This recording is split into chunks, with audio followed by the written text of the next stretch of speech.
Is this on? Yes. Good evening again, everyone. My name is Diana Jelica, and I'm the programming director of the Bosnian-Herzegovinian Film Festival. We are honored to have been able to screen Blum, Jasmila Žbanić's latest documentary tonight for you. She couldn't be here with us due to prior obligations, but she sends her regards to the audience.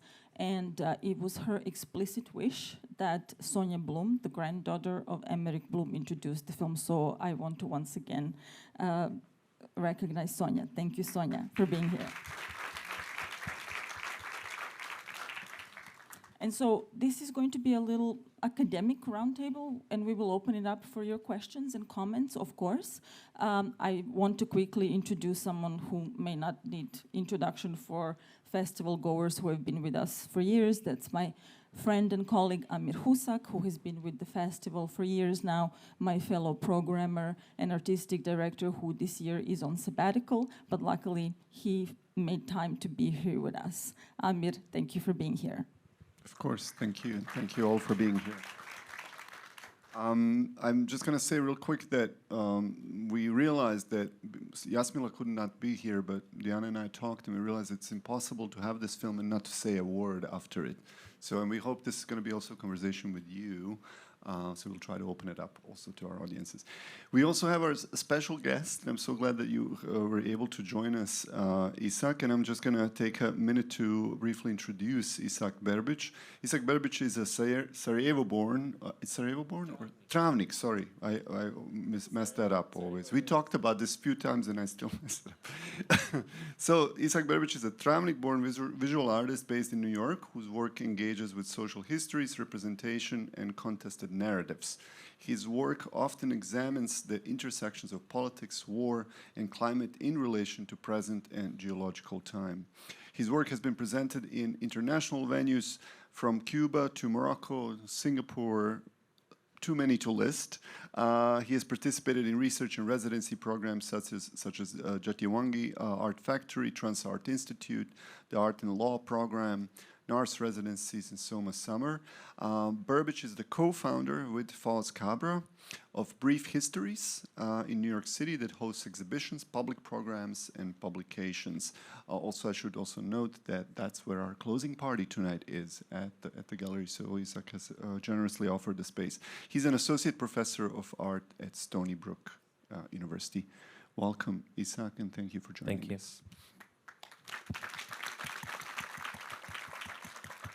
So one thing, we were thinking about how to maybe start, and because there's so much to address here, and there's a lot to talk about when we're thinking about this film, or Jasmila's work even in general. But one thing that was really kind of stuck with me the first time I saw the film, and I think Diana and you and I also talked about this, was that I was really digging through my memories of growing up in Bosnia-Herzegovina and trying to sort of like, what do I remember of Energo Invest? What do I remember of a general sort of a atmosphere of how society actually functioned, how it worked, because it's sort of presented here in a very interesting way. And I think in many ways, a lot of this history has been buried during this so-called process of transition after the war. So I was also trying to resurrect some of the memories and thinking about these moments, what they meant to us, what they mean to us now, because this is, I feel also this is a visionary film. This is not just about the past, it's also about the future. Why can't we do these things now? And I was wondering, maybe asking you, Isak, also, because I know you also, you grew up in Sarajevo partially. What of this film was new to you, or what was surprising maybe in relation or in comparison to things that you remember as well? And maybe you had family also working in Energo Invest. I never asked you, so. Yeah, I think my, first of all, thank you for the invitation. I think my immediate reaction was exactly to search inside of my own personal history for a connection. And I have to say that it's probably true that anybody that lives around Bosnia will be able to say that they know somebody connected to Energo Invest or the company, but not everybody. So I mean, that kind of includes me. I'm that person, and I can say that one connection is my dad is an artist, a graphic designer, and he made a very impressive catalog of Energo Invest products in the late 80s. And it was a very thick, full color, magnificently produced and printed catalog, which in itself is a monument to the kind of project that had tentacles and reached people, even artists, not at all connected to engineering or kind of the bigger picture that the company is. But I think more importantly about memory as a place and as a site of resistance. And I think that's why these kinds of films and these kinds of stories are important, because they, in effect, create a new and ongoing argument for an anti-normalization of what has happened. And by that I mean what has happened to self-organized companies like that one, the whole concept of samouprava, which is worker involvement from management to ownership, but also just in general what happened in terms of the way that capitalism has transformed the world into extraction, into domination, into war. That seems now to be encoded in the inevitable, but I think projects like this and films about memories of this possibility produce a kind of alternative history to that and create a kind of optimism, which I think we all desperately need. Yeah.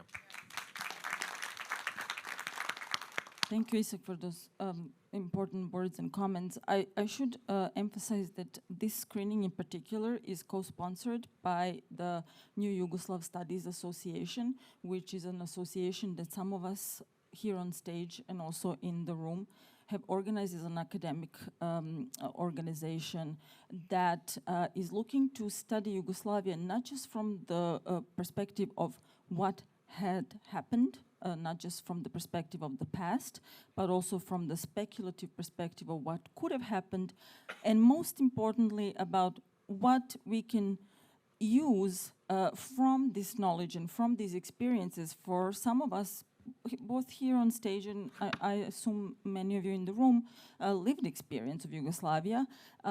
What can we use from those experiences towards the future, towards envisioning something that is different from what we live today? Because if there's anything we can agree on, it's that we live at a time of a global urgent crisis and something needs to change. So I just wanted to acknowledge that and the co-sponsorship of the organization. And so a couple of weeks ago, Isak and I were both taking part at the Yugo-Futurisms conference, academic conference, and Amir was there remotely as well, where we speculated about the possibilities of using things like this, stories like this, towards envisioning some kind of future that is better than what we are living today. Because we know from lived experience, we don't want to idealize it, we don't want to say everything was great, obviously. There were things to definitely improve on, but to use that blueprint to imagine, to start to imagine a different future now, because it's urgently needed. So I just wanted to add that. Yeah, and I was just thinking about one thing while you were talking about that. And I think some of you who obviously grew up in Bosnia or former Yugoslavia can probably relate to this. And one thing that was really, I think, hurting in a certain sense for years, specifically after the war, is this continued idea that these places or these countries are just sources of raw goods.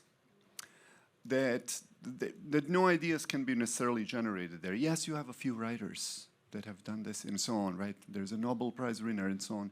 But there's this sort of a permeating kind of a sense that these are backwards places that went from feudalism to some sort of a communist, socialist regime, right?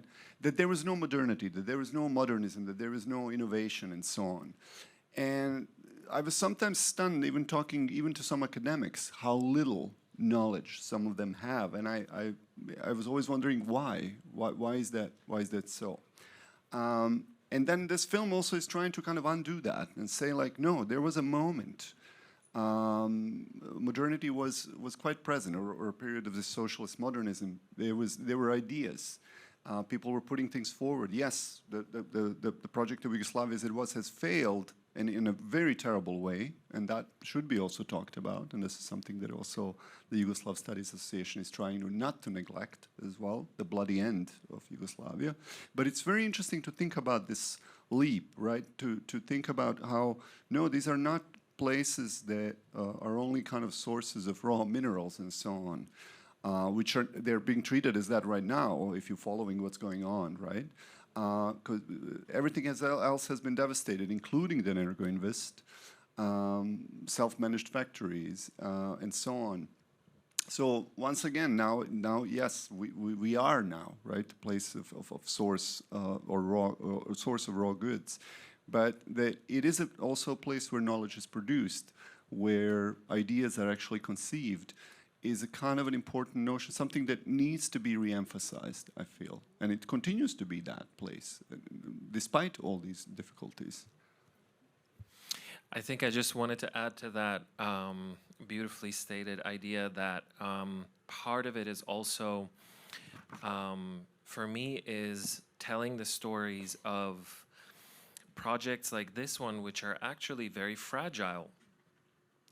Because they are located within the bigger picture, which is a centralized socialism, or a kind of free market economy of capitalism, which are both rough on experimental, innovative, self-made companies. And I think that what you have here is an example of those kind of contradictions which Yugoslavia had many of. And those fragilities which are kind of diamonds that we look to are had a kind of, I'm a pessimist, had a kind of pessimistic arc because of, not only because of the self-critique that's built into them and the kind of like, you know, through emancipation eventually came alienation, eventually came a kind of stratification of the workers and like what was happening. I understand all that, but actually there are also other forces. And if you pay attention, the film makes a mention to one of the biggest forces, which is war. It wasn't the dot-com boom or another technocrat or a kind of, you know, the birth of the internet. It was a war that kind of intervenes here and stops a history, and I find that to be a kind of important puncture or wound. And that's something that at this festival we have addressed with our audiences and through the films shown time and again, including over the course of the last 4 evenings, possibly most acutely last night with Ado Hasanović's film My Father's Diaries, building up to the genocide in Srebrenica. So we are marking 30 years of the genocide this year, also 80 years since 1945 and the liberation and the defeat of fascism in Yugoslavia, and we cannot think about those two events separately, and the film addresses that at the very end. The site of Energoinvest former factory became the site of the UN contingent that marked the safe zone that then marked the site of the Srebrenica genocide. So it becomes of a piece, and that's really, really difficult conversation to have, or just a question to address. There's no definitive answers, but it's important to still hold space to have these conversations. So with that, I would just say maybe we open it up for the audience comments. They don't have to be questions, they don't have to be fully formed thoughts, but any reactions you may have, please raise your hand. There will be someone in the aisles taking the mics up and down. We would love to hear from you. There's a hand up there, I think. Yeah.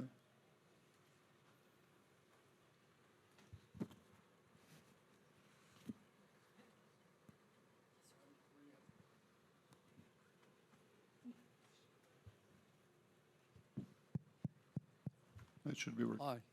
Hi.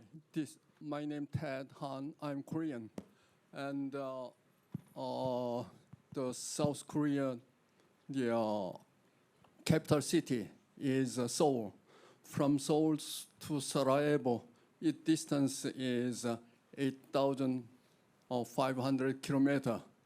Because even if it's, we have a very common bitter experience by the Korea has the 3 years war, is Korean War from 1950 and 1953, and also in time apart in Yugoslavia, and they have a civil war from 92, 95, it's 3 or 4 years, and we have a very similar background, similar experience by the communism. And I'm very glad to see such kind of film festival. And one way, in 1983 or 82, the car, it is called the Yugo car, exported to the America. We could see the Yugoslavia car here. It is called Yugo. It is right? Yeah, it's a good car. Then 3 or 4 years later, then it's a Hyundai car came here. And then at that time, Yugo car and Hyundai car, we compete each other. But now it's the destruction, the war and destruction, and read the big, they do not export because of the division of the Yugoslavia, and they cannot, we can see the Yugo car in America. Then however, in the Korean car, we can see here, it means the division or war made had a big problem. Then it means then we have to divide, we have to unite each other. Then now, anyhow, we have a very good chance to see your bitter the history here in New York. Thank you. Thanks so much. Thank you. Yeah. And thank you for sharing about parallel experiences. It's interesting that you can go around the world and actually find a lot of kind of things that can really compare to the experience of former Yugoslavia or Bosnia-Herzegovina that may not be visible at first, but you know, and also as the time passes, you start actually seeing these things even more. Right? It's interesting that you mentioned the cars. I never thought about, well, like Hyundai, yes, all of a sudden just appeared on the American market, and now it's quite dominant. Actually, it's very present. You can say you can see a Yugoslav car in this country. You can see it on this badge, though. It's right there. Okay, just saying. Okay, but thank you for your comment. Other questions? Right there. I just wanted to add something really quickly. It's about car bumpers.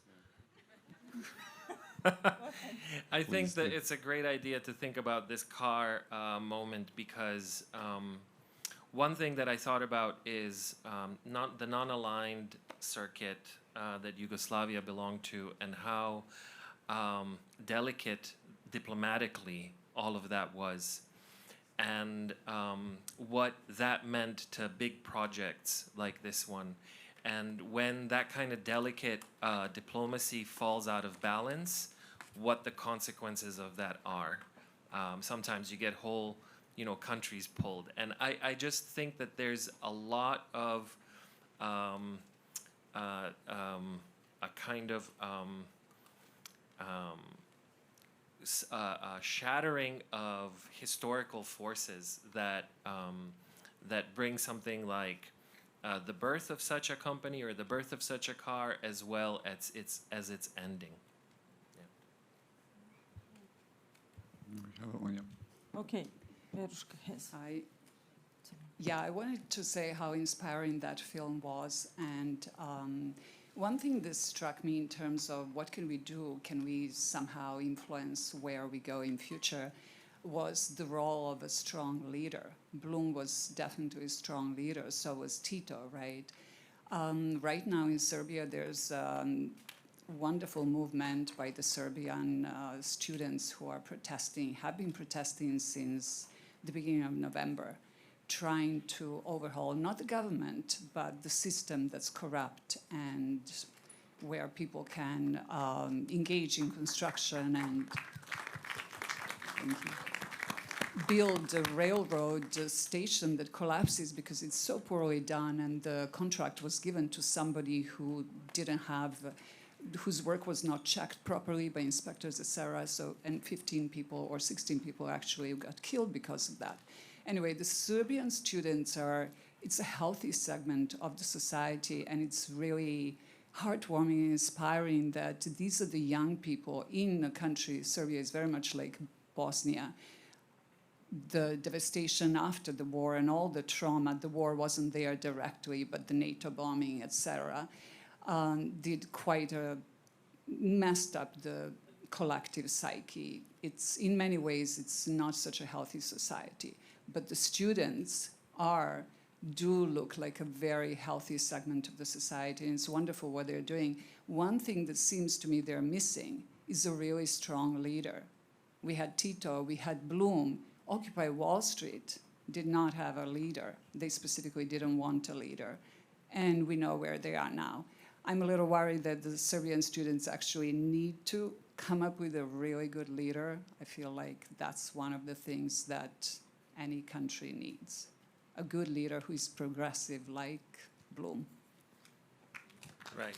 I mean, part of it is not having a leader sometimes. So sometimes that comes into conflict with how things play out, because part of it is often not having a leader or destabilizing that kind of hierarchy, which I think is the other contradiction here, is that you have both a kind of self-organized ideology that's built into making such a company. I'm referring to the company, not to the student protests.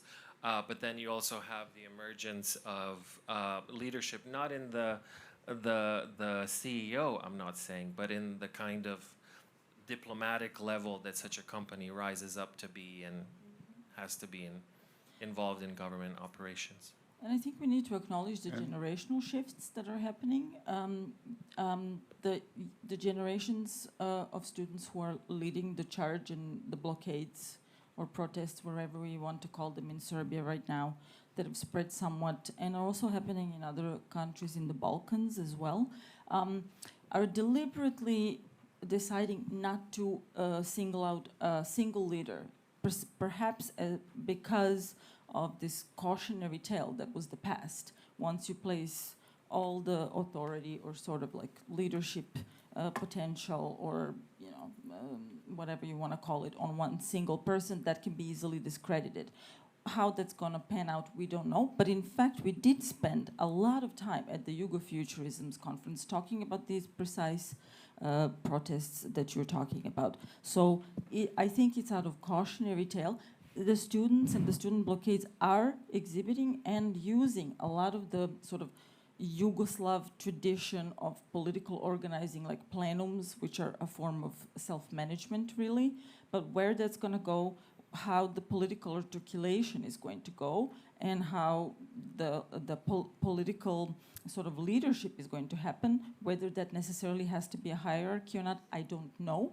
We all agree that we don't know, and that the future is in these younger generations, and they need to figure it out. Yeah, and I would also add that maybe I don't think that a lack of these kinds of hierarchies is what makes the movement ineffective. I think there are potentially other things that someone should worry about. And that's really that, the state has been really reduced to a repressive apparatus in Serbia. Not just in Serbia, we're seeing that here. And it's being more reduced to that. And I think hierarchies may emerge as needed over some time. But there is what Diana was saying, I think there is probably also a deeper kind of a need to go against the historical errors and to go against the patriarchy, right? Against the figure of like, you know, the all-knowing father of the nation and so on, the father of the movement, etc. So I think it's also important to kind of acknowledge the anti-patriarchal kind of elements of this new movement. Just adding that. But I think there was a question also here. And I think we have time yeah. for maybe just 2 quick questions, and Yeah. then we need to So there's end. one over here. To the right, to the right. We had One someone and two. here We can first. take both at the same time. We had someone here first, so I just want to be fair to those who are here. Damar is Yes, here and then please. over there. And That's let's okay. take both at the same time and then wrap it up. because we Sounds need- good. Sorry. I just want to, I have 2 points to make. One is that in 2019, there was a MoMA exhibition about architecture of former Yugoslavia.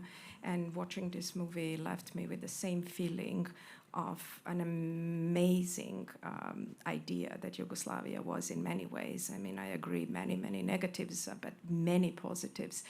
And the war of the latest war has kind of eliminated the positivity and amazing modernism of that country, and architecture of it, and what it entails in futurism, almost like the green space, the humanity of it all. It was eliminated almost on purpose by all parties involved in former Yugoslavia. It's almost like there is a concentrated effort for all these like mini states to eliminate all that was positive about that country, which really is very painful.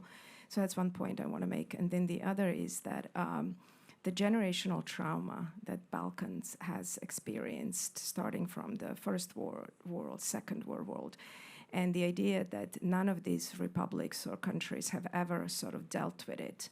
No one has ever dealt with the pain of concentration camps in Croatia or whatever other stuff that were happening, and whoever was done horrors of it during the First and Second World War, and then this latest war and what Serbs have done in Sarajevo and stuff. So these are traumas, these are pains, and the perpetrators and nations have never dealt with it, never talked about it, never admitted, and I think that caused the latest war.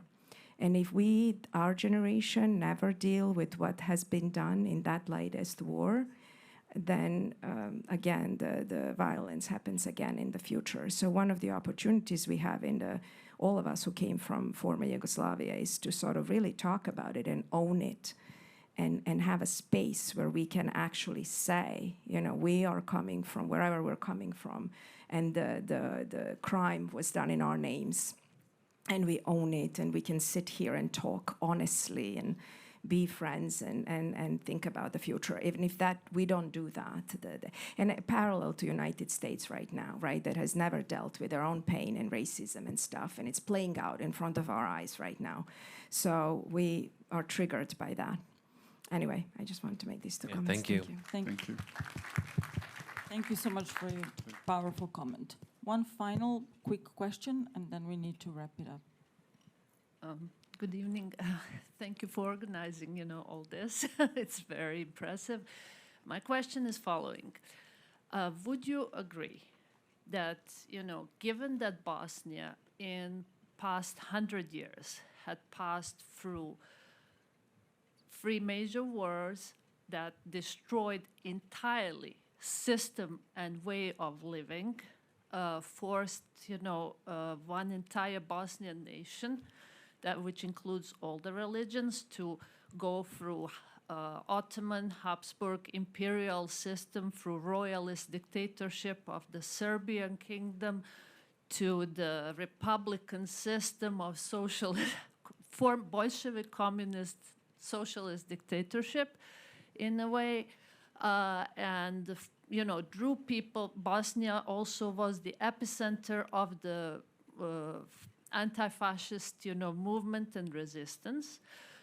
I appreciate very much, the director, Zbanić's sort of positive, realist approach, that is not escapism from the reality of what had been lost, an enormity of what had been lost. Are there any other directors, who follow that line of reasoning? Because I was very impressed as a granddaughter of the founding worker of Energoinvest, as a niece of retiree and former employee of Energoinvest, and also scholarship recipient of the Energoinvest, enterprises. I'm very happy that somebody made this movie, that, it was necessary, it was constructive, it was precious, because it sheds light on that part of the history and legacy that has been submerged in the enormity of Bosnia genocide. Thank you.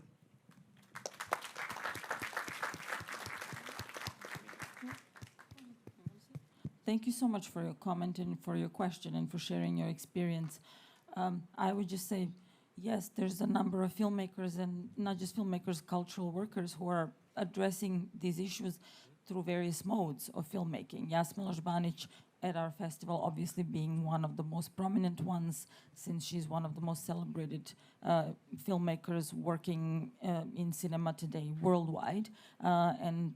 So when she makes a film like this, it automatically gives it international prominence, not just at a festival such as this, Bosnian-Herzegovinian. This film actually in New York had a premiere at MoMA 2 months ago that we were all at. That was a sold-out screening with a very inquisitive audience, mostly people who didn't have much lived experience from this part of the world or period. So yes, we need more, but yes, there's plenty of filmmakers tackling, and I'm sure artists, because Isak, as an artist yourself, and Amir as a filmmaker yourself, not just scholars, as they both are, like people dealing through different modes with this kind of legacy. So we can talk about this and continue. We will continue to platform these incredible people through that work in the mode of filmmaking at this film festival, but I encourage everyone to just seek out these stories and narratives and different ways of approaching them as much as possible. This is only the beginning of the conversation. Yeah, and I would say there's maybe even a resurgence of the interest in this, and for a good reason, right? Because everybody's facing the current kind of socio-political climate and saying like what to do, right? And there are a lot of filmmakers. I don't know, Srđan Kovačević comes to mind, Tvornice radnicima, Factories to the Workers, the film. Želimir Žilnik. Želimir Žilnik as well, his recent works. But then what was the Croatian TV series, The Area Without a Signal, Područje bez signala, as well, that really kind of looks at kind of resuscitating an old factory that was really a shining example of the socialist modernism, and it was kind of defunct, and then they go into this small town and they kind of resurrect it. Well, I won't do any spoilers if you want to watch it, but it's very interesting. I should say there's another, I would say that there's a resurgence of interest to kind of look at this and look at this legacy, because as someone has said earlier, there was a concerted effort to decimate any notion that this was maybe okay, that it worked.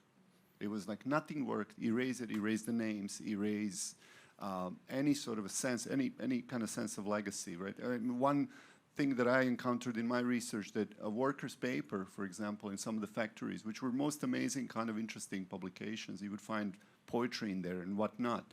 A lot of this was actually destroyed and burned in the period after the war. It was really a concerted effort to decimate any memory of this period, whatever. You know, so yes, there were bad things, but there were a lot of good things as well. We'll have Isak have the last word. I'll just say one last thing, which is thank you so much for telling your story and giving us all of those wonderful details. I just think that there are so many stories like this, which are, like you kind of did a description of the Balkans and Yugoslavia and Bosnia, and we have bore on our backs or on our skin all the different political systems and colonial and imperial structures. in Bosnian we say from the needle to the locomotive, right? Like every kind of experiment has unfolded, and it's catastrophe as well. So certainly Bosnia is a diagnostic for everything that's happening in the world, and that's the way that I see it. That's why people are thinking about this, about Srebrenica, about Zenica, about Energoinvest, about all of these towns, because it is simply a teaching, a place where you can learn a lot and teach the rest of the world about what will happen. Thank you all so much for great. being Thank you, here Isak. and for your incredible Thank you all for comments. being here. Thank you, Isak, for this as well. Stick around for the final screening and also for our final party. Yes, and If you don't forget to vote. There's a audience Audience award, vote. so you have your ballots. So please give the ballot to the ushers as you leave the theater. Thank you again.